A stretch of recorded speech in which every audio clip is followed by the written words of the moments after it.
এই একটা কাম কি তোর 14 দিন লাগে? তোরে কইছে এটা লাইনটা যা আছে ঠিক করে এটা রিস্টার্ট দে, তুই এটারে ফালাই দিছস। এই গাড়িটা ঠিক করলে তোর সমস্যা কি? আরে ভাই দমকি পরে করেন, পোলাপানের লাগে দমকি করে লাভ আছে? আপনার কাছে একটা জরুরি কাজে আসছি, আমার কথাটা আগে একটু শোনেন। আমার একটা ভালো গাড়ি লাগবে 10-12 লাখ টাকার ভিতরে। টুকটাক কাম কাজ থাকলে সমস্যা নাই, আমি ওটা করে নিতে পারবো। আমার একটা জরুরি ভালো একটা গাড়ির ব্যবস্থা করে দেন ভাই। আচ্ছা ঠিক আছে, সমস্যা না, আপনার গাড়ি ম্যানেজ করে দিমুনে। এই তুই যা, ফাইজলামি শুরু করছিস, যা যন্ত্রপাতি লয়ে গাড়ির কাম শুরু কর।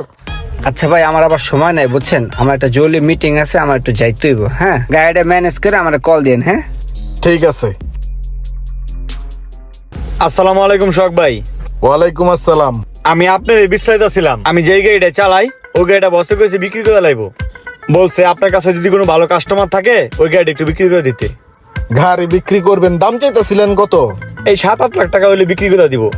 আচ্ছা ঠিক আছে, সমস্যা নাই, দেখি আমি পার্টিকুলার কথা কয়ে জানাবো না। হ্যাঁ যাই ভাই, আসসালামু আলাইকুম। ওয়ালাইকুম আসসালাম। ভাই আমার তো একটু এমার্জেন্সি কাজ বেজে গেছে, হঠাৎ করে মনে পড়লো এখনই যাওয়া লাগবে ভাই। আহি, আসসালামু আলাইকুম। এই ভাই এই, খারান, আপনি যে একটা গাড়ি বেচবেন, এই যে মোড়া লোকটার কাছে গেলেন, গ্যারেজের মালিক, এই কি ভালো লোক নাকি মিয়া? আপনার গাড়ির দাম আপনি 7-8 লাখ টাকার মতন চাইছেন না?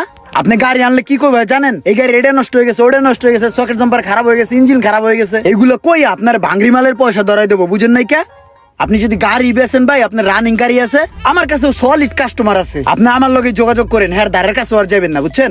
আমার কাছে ভালো একটা কাস্টমার আছে, ভালো একটা দাম দিয়ে দিমুনে, আপনারও পকেটে কিছু ঢুকবো না, বুঝেন নাই? ভাই গাড়ি বিক্রি করবো, যে জায়গায় 2 টাকা লাভ হইব ওইখানেই তো বিক্রি করবো। ঠিক আছে, আমি বিকালবেলা আপনার সাথে দেখা করবো না, আপনি একটু খেয়াল রাখেন আমার ব্যাপারটা। আর শুনেন, আপনি কিন্তু এই গ্যারেজের আশেপাশে আর আইবেন না, ওই সোহাগ মিয়া ওই লোকটা কিন্তু বেশি সুবিধা না, আপনার গাড়ি চুষা খাইয়া লইব, বুঝেন নাই? আপনি এক কাজ করেন, গাড়িটা লয়ে বিকালে আহেন, আমি কাস্টমার দেখাই, কাস্টমার যদি পছন্দ হয় নগদ লেনদেন, কাঁচা টাকা, আপনার পকেটেও কিছু ঢুকবো, ঠিক আছে না? তাহলে ভাই এখন যান, বিকালে কিন্তু আইন। হ্যাঁ যাক, তাহলে একটা সাইড ক্লিয়ার করলাম, এখন পার্টি সাইডটা ক্লিয়ার করে আহি। এই যেদিকে রুমন ভাই আপনার লিগে এই জায়গায় দাঁড়ায় আছে, বুঝছেন? আপনার লগে তো অনেক আগেরই আমার একটা সুসম্পর্ক। আপনি ওই দিনকে সোহাগ মিয়ার কাছে গাড়ি চাইলেন না? ওই সোহাগ মিয়া গাড়ি সম্বন্ধে কি বুঝে? হ্যাঁ তো কর হইলো মেস্তুরির কাম। আপনি মনে করেন গাড়ি চাইছেন না, আপনার মনে করেন এক জায়গাতে ছাদ আনবো, এক জায়গাতে টিন আনবো, আরেক জায়গাতে দরজা আনবো, এক জায়গা থেকে গিয়ার বক্স আনবো, ইঞ্জিন আনবো, তারপরে এমন করে আপনার একটা ডাব্বা ধরাই দিব। আর হ্যার কাছ থেকে গাড়ি নিয়ে ভাই আপনার কাজ করতে করতে জীবন শেষ হয়ে যাবো, না 2 দিন চালাইতে পারবেন শান্তি মতন, না কিছু করতে পারবেন। গাড়ি যদি লাগে ভাই, এটা আপনি না আমার কাছে কইবেন, আমি আপনার ভালো গাড়ি দিন, বুঝেন নাই? শুনেন ভাই, আমার কাছে ভালো একটা পার্টি আছে, ফ্রেশ কন্ডিশনে একটা গাড়ি আছে, দাম জিগাইছি 12 লাখ টাকার মতন চাইছে, ওখান থেকে কিছু কমান যাবো, বুঝছেন? তাহলে গাড়িটা বিকালে আমি আনাই, গাড়িটা আনার পরে আপনি টেস্ট ড্রাইভ দেন, যদি ভাল লাগে নিবেন, না ভাল লাগলে আমি অন্য গাড়ি দিব। আপনি আমার কাছে কইবেন গাড়ি লাগলে, আমার কাছে শত গাড়ি আছে, যে কোনো মডেলের, যে কোনো কন্ডিশনের, যে কোনো প্রাইজের গাড়ি। আপনি এক কাজ করেন, বিকেলে তাহলে আহেন না? ভাইয়া, আপনি খুবই সুন্দর কথা বলেছেন, আপনার কথাগুলো আমার খুব পছন্দ হয়েছে। আমার দরকার একটা গাড়ি, এখন সেই গাড়ি আপনি দেন, সোহাগ ভাই দেখ বা অন্য কেউ দেখ, তাতে আমার কোনো সমস্যা নাই। আমার একটা ভালো গাড়ি হইলেই চলে।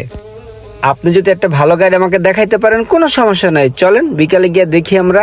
একটা বিষয় একটু মাথায় রাখেন, সোহাগ মিয়ার কাছে আর যায়েন না, আপনার লোক আমার একটা সুসম্পর্ক আছে, এই জিনিসটাই মাথায় রাখেন, ঠিক আছে? আমি আপনার ভাই, তাহলে ভাই ওই কথাই রইলো, বিকেলে আহেন, টেস্ট ড্রাইভ দেই, পছন্দ হলে লয়ে নেবেন নগদ। আহি ভাই, ঠিক আছে ভাই, থ্যাংক ইউ। আসসালামু আলাইকুম। তাহলে আমি বিকালবেলা আসবো কিন্তু। আসসালামু আলাইকুম। হ্যাঁ, তাহলে পার্টিরও সেটিং দিলাম, এবার একটা ব্যাংকের অ্যাকাউন্ট খুলি। ভাই তাহলে দেখলেন তো গাড়ি কেমন, কি মনে করেন? কাগজপাতি থেকে শুরু করে পুরা গাড়িটা ফুল ফ্রেশ। না, গাড়ি তো আমার 100 পছন্দ হয়েছে, গাড়িটা অনেক ভালো লাগছে।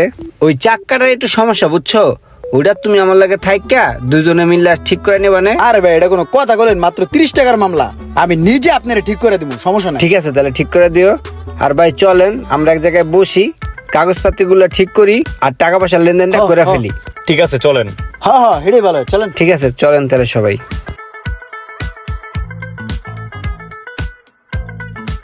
ওই পিচ্ছি, ওই শুনো, এটা একটা হালকা সমস্যা আছে, বুঝছো?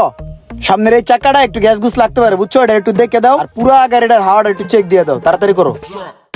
আপনি একটা জিনিস পাইছেন, গাড়িটার ভিতরে কোনো কাম নাই, পুরো গাড়িটা ফুললি ফ্রেশ। ভাই ঠিক আছে। ঠিক আছে, তো কয় টাকা? উস্তাদ 4 চাকা হাওয়া আর একটা গ্যাস কয় টাকা নিমু? হৃদয় লাগবো না সোহাগ ভাই লোক। তাইলে কি যাইতে কা কমু? হ যাক সমস্যা নাই ভাই, আবার আইসেন। আচ্ছা ভাই আমনে চল বেটা, টাকা নিব না। রোমান ভাই তাহলে একটা কাম করেন, টান্দা আমার একটু মাথা নামাই দিয়েন।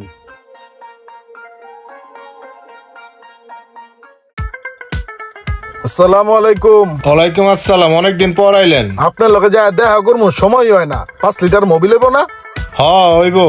ঠিক আছে, তাহলে একটা মোবিল দিয়ে দেন আর একটা এয়ার ফিল্টার দিয়ে দেন। হ্যাঁ আচ্ছা ঠিক আছে। একটু আগে তো ইমরান আইছিল, সাদা কালার গাড়ি নিয়ে চাক্কা ঠিক করে নিয়ে গেল। আমার স্যার ইমরান আইছে?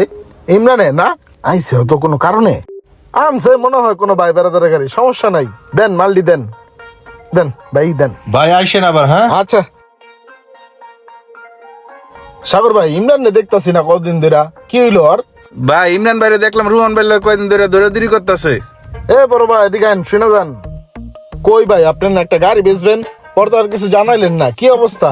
ওই যে আপনার সাথে দাদা নিয়েছিল শুকনা মতো একটা পোলা ছিল, হ্যাঁ আমাদের রাস্তায় ডাল করে কইলো হের কাছে ইনস্ট্যান্ট কাস্টমার আছে, গাড়িটা বিক্রি করে দিব। এর লেগে হের কাছে দিয়ে দিছি। আপনাদের বলতে মানা করছে, আর আমি যে আপনাদের বলে দিছি, আপনি কিন্তু এটা জানেন না ভাই। আচ্ছা তাহলে এই কাহিনী, ঠিক আছে যান। দেখছেন সাগর ভাই, আমগুলো কইয়া আমার ডেঙ্গায় আমার বদনাম কয়ে যায় গাড়ি বেচলো। ওই আমারে কইলেই পারতো, গাড়িটা ওই বিক্রি করলে কি আমার কোনো সমস্যা ছিল? ঠিক আছে চলেন। আসলে ঘোড়া ডেঙিয়ে ঘাস খাওয়া কিছু মানুষের অভ্যাস। এই ধরনের ঘটনা কার কার সাথে ঘটেছে অবশ্যই কমেন্ট করে জানাবেন, আর ভিডিওটি ভালো লাগলে অবশ্যই শেয়ার করে দিবেন প্লিজ।